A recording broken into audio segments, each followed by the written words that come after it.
I am so glad you convinced me that the family car should be the Defender 110. It is so beautiful inside. It's so comfortable, and it just feels indestructible. Yes, it really is. I've been waiting a long time for the new model to come out. The Defender 110, I'm telling you, it's my favorite car of all times. It's my third one. You know, I have stories of going off-road. The guy managed the group. He was like, what are you doing in this beautiful car? I'm like, I'm going off-road. He's like, are you sure? Because you can use one of ours. And then they look like Mad Max cars. I'm like, no, we're going to do this. And he was shocked. Wow. Well, it's great because the Defender has been reimagined for 21st century adventure, and its unparalleled off-road ability, as well as its robust interior, are invaluable whether you're headed towards uncharted territory or just a weekend of exploration. The Defender 110 tackles challenging surroundings with absolute confidence. The SUV conveys strength outside and in, featuring peerless technology like an intuitive driver display and an award-winning infotainment system. That's my favorite part, to keep you connected no matter where the journey takes you. Adventure is unique to everyone, and so is the Defender. Choose from the two-door Defender 90, the four-door Defender 110, or the larger Defender 130 with the ability to seat up to 8 passengers. You'll find uncompromising performance in all three. So pack up and go even further with the Defender 110. Learn more at LandRoverUSA.com/Defender. These days, we're all investors, trying to be smart with our money despite our worst impulses. But at iShares, we believe that deep down inside of every investor is a better investor. One that's just waiting to be let out. Explore iShares ETFs and insights and let your best investor out. Visit iShares.com for more information.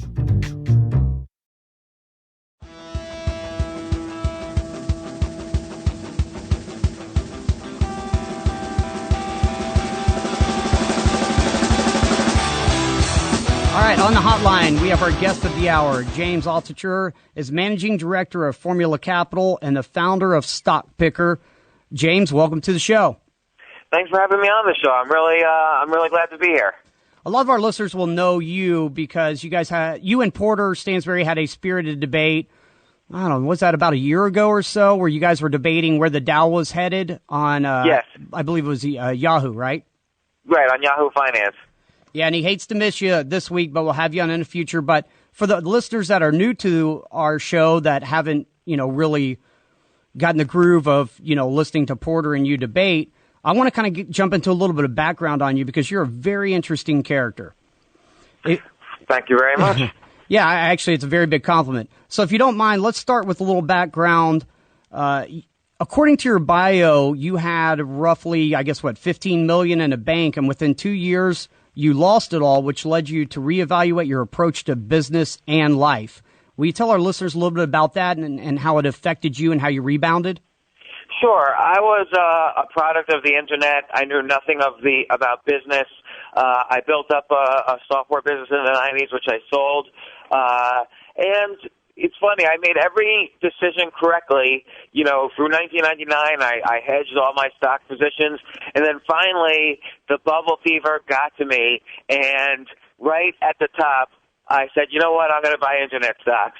And here I had already just made enough money to not worry about anything, and I figured, okay, I not only got rich, I'm going to get rich twice. And then, of course, when you think like that, you lose everything, which is what happened to me. So I ended up going from about $15 million to zero very quickly. I think I lost about $1 million a week in the summer of 2000, and I had to start from scratch, which I did. I completely reinvented my career and started new. Now, let me ask you this. Was it one of those things were you playing like options and that's why, or was it you just had no trailing stops? Because these are things that we try to preach discipline on Stansberry Radio. What kind of lessons do you have there? In 2000, nobody had trailing stops. Okay, there was so much volatility. I mean, I just remember the summer of 1999, I also flirted with going broke, and then I tripled my money because the market came back. And so people had no memories of a market crash at that point. The last serious one was 1987, or whatever it was.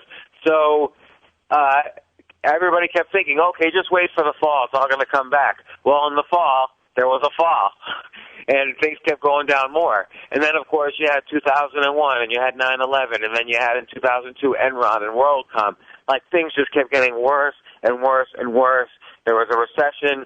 You know, specifically in the Internet space, it wasn't just a recession. It was a depression. I mean, everybody lost their job. Right where I was living, in, let's say in a 10-block radius, probably every single Internet company went out of business. So it was really unpleasant, and it was unexpected. So I didn't have any discipline at all. There was zero. You're a very emotionally honest person, and your blog reads with that, and I like that. I like that you tackle subjects that people don't really like to talk about. This had to have devastated you somewhat emotionally. How do you change your mindset, and how do you come back from something like that?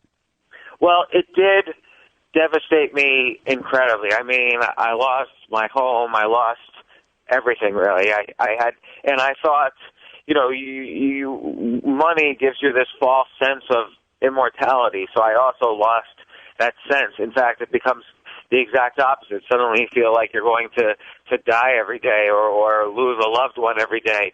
And it just was a really horrible feeling. And you're on the floor. Like you know, I thought I had gotten lucky with the Internet, and I felt the Internet was over. So there was no way to come back. I was never, ever going to come back. And I just kept telling myself that in my head. But the way you get up off the floor is very, you know, as they say, one step at a time. So I determined for myself on 4 different levels, physical, emotional, mental, and spiritual. I was going to set small, incremental goals for myself every day, and I was going to hit all of those goals. So physical, it might be as simple as just simply sleep the night. Like, don't pace at 3 a.m. worrying. So try to sleep 8-9 hours a day, or eat a little better, or exercise a little. So bit by bit, I was trying to get my health back physically. Emotionally, don't be around people who are going to be jealous of you. Be around people who are going to be positive or inspiring. Mentally, I sat down with a pad every single day, and I started writing down new business ideas for myself. For the first month or two, or for the first 6 months, I must have written down 2,000 bad ideas, but then I started coming up with good ideas. The mental muscle is atrophies if you don't use it, so I had to rebuild it. And then finally the spiritual muscle. Instead of regretting my losses every day, I had to learn to be grateful for what I had and to be thankful for what I had. So it doesn't mean thankful to a higher power, it just means being thankful even to yourself.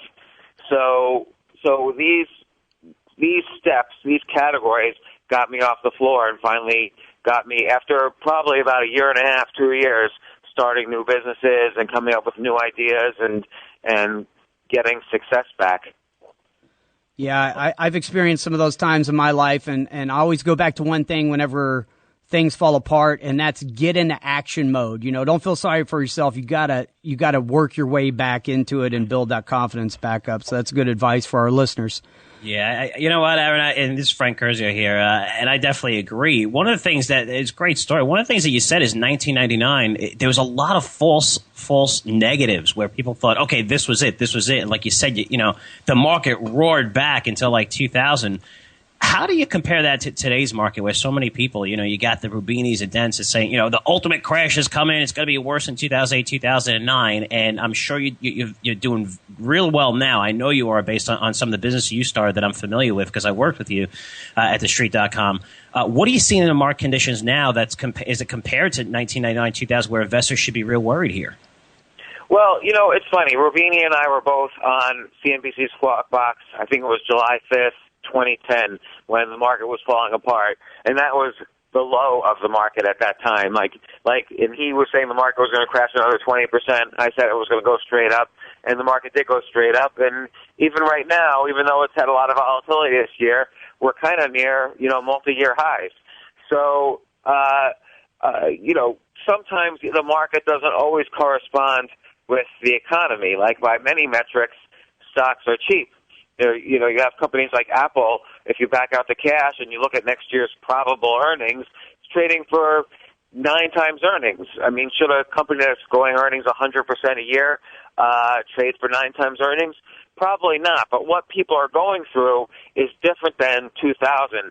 What we're seeing here is not just kind of a sort of muddle through economy, but we're also experiencing a decade of post-traumatic stress syndrome as a society. So we've been through 9/11, the dot-com bust, corporate corruption, then the 2008 financial crisis, which was just horrific, and even minor incidents like the flash crash. You know, why would anybody have confidence in stocks at this point? There's, you know, basically most people making money in stocks are criminals, you know, so unless you hold for a really long time, like a Warren Buffett or a Bill Gates, or unless you trade trillions of trades a second, like these high-frequency traders, you're going to get chopped up in the middle, and that's where most people find themselves. Now, James, you're an advocate of the idea that parents shouldn't send their kids to college, and we talk about on Stansberry Radio a lot how it's a complete racket that, you know, they changed the bankruptcy laws in 2005, and just miraculously the government started taking over all the loan programs, and now they're, you know, they handle like 98% of all the loans. But you have some other kind of compelling reasons other than money holding them back.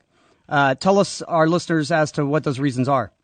Well, first and foremost, though, let's discuss not that college and education is a financial decision, but every dollar spent is an investment. You want to make sure you get more than $1 worth of value back. Everybody wants a deal and wants to make a good investment. Buy low, sell high.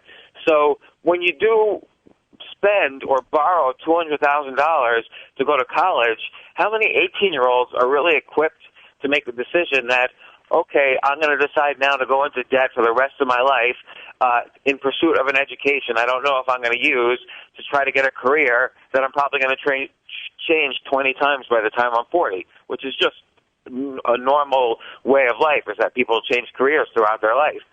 No 18-year-old is equipped for that. So what happens is these 18-year-olds graduate at the age of 23 because, by the way, the average number of years to get through college is 5. They graduate when they're 23, and now they're indentured servants to the U.S. government for the rest of their lives because you're no longer allowed to write off your student loan debt in a bankruptcy. The government, which lends you the money, has blocked you from declaring bankruptcy to get rid of that debt. So people graduating now are really in big trouble. They are not going to be able to pay back their debt. The other day, I went all over NYU interviewing college students, actually. I haven't written about this yet. And I spoke to one girl who was graduating with a degree in philosophy, and she said her goal was to get a great job and use half her paycheck to pay back her debt for the next 30 years. So huge assumptions. A, that she was going to get a great job. She wasn't going to get a great job. Nobody's getting a great job. And B, that she was going to be able to use half her paycheck to pay down her debt. That's completely unreasonable. There's nothing left to live on. And then when I asked her what her ideal job would be, she described a job that she said her brother had. And it turns out her brother didn't go to college. So her actual ideal job was being held by somebody who didn't even get a college degree and had no debt. So that's the direction the world is going to go in, is that people need to learn how to learn on their own. College won't teach you how to learn how to learn. College won't teach you how to fail. College won't teach you how to have ideas. College won't teach you how to sell those ideas. So these are the things you need to learn to be a success in life, not, what year was Charlemagne born or, the complete works of Shakespeare. None of these things will help you in life. And you can go to the library and read those things on your own. More importantly is to learn how to learn and then start your life, start your career, start having adventures, which you could talk about and give you experiences. Start experiencing life, and that's where the real education is. Yeah, I was going to add a part C. She had a philosophy degree, and I'm pretty sure you don't get paid to be sophists anymore, like, back in the days of Socrates, right? Well, a philosophy degree is often like a precursor to a law degree, but right. we're glutted by lawyers already in the society, so even lawyers don't make enough money to pay back their debt, and they have hundreds and hundreds of thousands of dollars in debt by the time they graduate law school.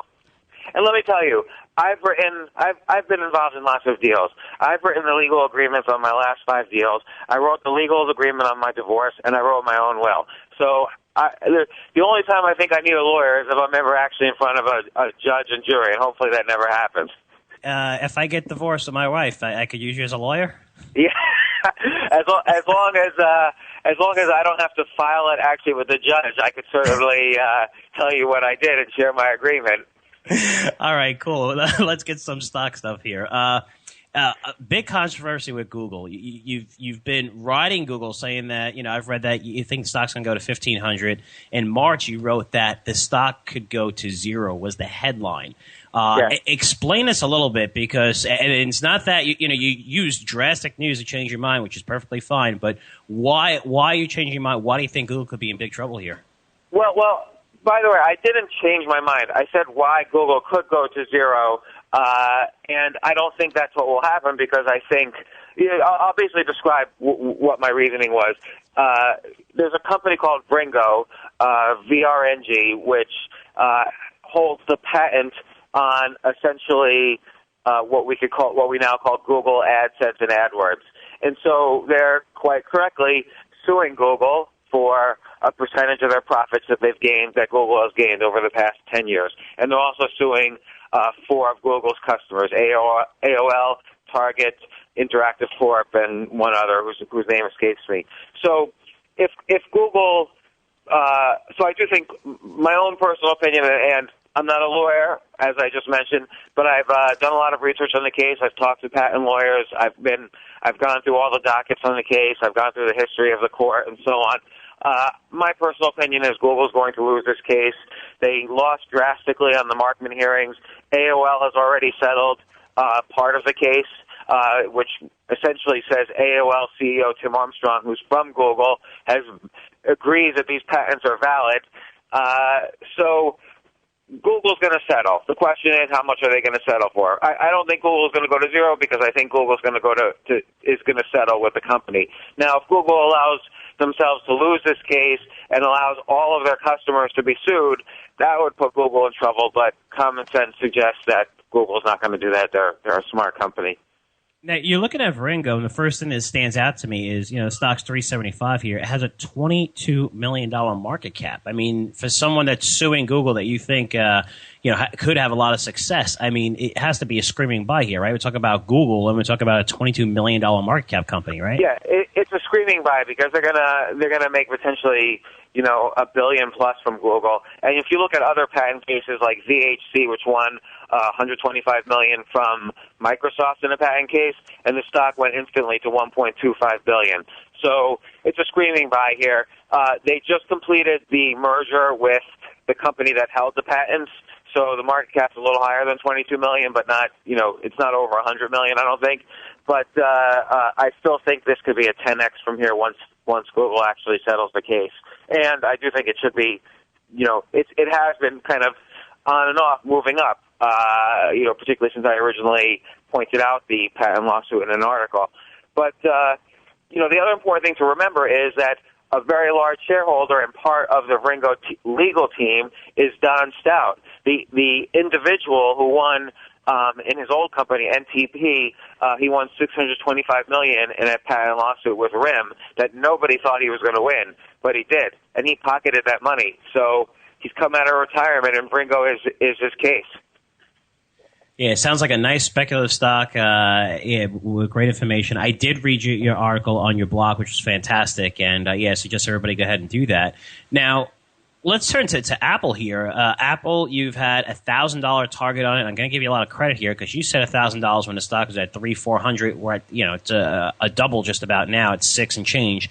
What is your view in the future? You talked about Apple earlier. We all know about the cash position. We all know about the products coming out, the new iPhone, the new iPad. But yet you also have to be aware, which I know you are, that once companies hit this $500 billion mark, this market cap, whether it's Microsoft was believe it or not, people forget Microsoft was I won't say they're the Apple, but at this time, Cisco as well. These were the big companies that looked like they were going to grow forever. And Apple's approaching that where will the company see slower growth maybe 3-4 years from now, or do you think, thousands definitely on its way? Well, the difference between, let's take Cisco as an example. When Cisco hit a $500 billion level, it was probably trading for 200 times earnings. Apple is trading for something like 9 times forward earnings when you back out the cash.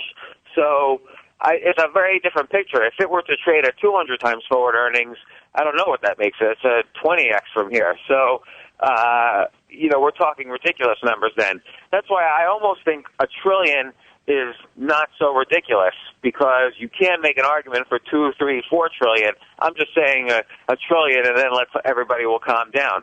Now, I do think the one problem I do see in Apple's strategy is that they won't admit that a hybrid laptop tablet is kind of coming sooner or later, whether they make it or not. And we're starting to see signs of this with the Microsoft Surface.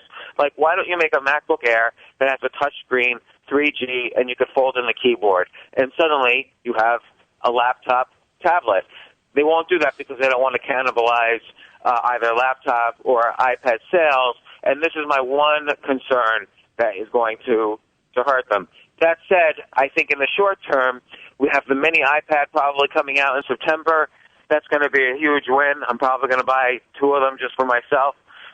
You have the iPhone 5 that's going to eventually come out. So I think there's a lot of short-term reasons to think that earnings are going to, again, grow somewhere between 50 and 100%. And how much cash can a company have? I mean, eventually they'll have $1 trillion in cash, so they'll be worth $1 trillion. No, it's a good point. Also, it's a good point about the Surface, because that was something I noticed. That's something that I would like to buy. I don't know if it's specifically a Surface, but just something that does have the keyboard or capability of having a keyboard. I think that's an interesting idea, really. But yeah, I mean, I have an iPad and a Bluetooth keyboard for it, but it's just not as good as if you have the full, operating system working for you. I mean, the iPad operating system is good for a tablet, but not for a laptop, whereas the Surface is going to have, Windows 8 on it.